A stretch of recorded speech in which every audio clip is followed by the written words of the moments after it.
एका मुलीचं प्रेम तुमचं आयुष्य अक्षरशः नरक बनवू शकतं, यावर तुमचा विश्वास आहे का? आज मी ज्या वेब सिरीज बद्दल सांगणार आहे ना, ती इतकी अस्वस्थ करणारी आहे.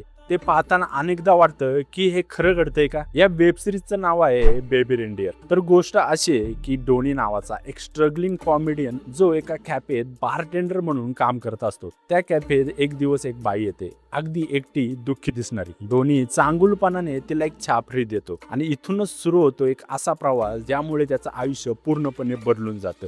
ती बाई हळूहळू त्याच्या आयुष्यात इतकी घुसते की तिचं वेळ डोनीच्या रोजच्या जगण्यावर परिणाम करायला लागतं. फोन कॉल्स, मेसेजेस, पाठलाग इतकं टोकाला जातं की डोनीचं मानसिक आरोग्य, नातेसंबंध आणि करिअर सगळं धोक्यात येतं. ही स्टोरी फक्त एका स्टॉकरची नाही, तर ही गोष्ट आहे डोनीच्या भूतकाळाची आणि त्याने लपवलेल्या जखमांची. ही ट्रू स्टोरीवर आधारित आहे, म्हणून ही इतकी रिअल आणि भयानक वाटते. यामध्ये रिचर्ड गॅरची ऍक्टिंग आणि लिखाण इतकं जबरदस्त आहे की तुम्ही एका एपिसोड नंतर थांबूच शकत नाही. प्रत्येक एपिसोड मध्ये एक नवीन ट्विस्ट, एक नवं सत्य समोर येतं, त्यामुळे ते आपल्याला अजून खोलवर घेऊन जातं. तर मित्रांनो, ही वेब सिरीज तुम्ही नक्की बघा. ही वेब सिरीज तुम्हाला कशी वाटली हे कमेंट मध्ये नक्की लिहा. ही रील आवडली असेल तर लाईक करा, शेअर करा तुमच्या अशा मित्राला ज्याने ही वेब सिरीज अजून पाहिले नाहीये. आणि हो, फॉलो करायला विसरू नका, कारण मी पुढच्या भागात अशीच माइंड ब्लोईंग वेब सिरीज घेऊन येणार आहे. तोपर्यंत धन्यवाद.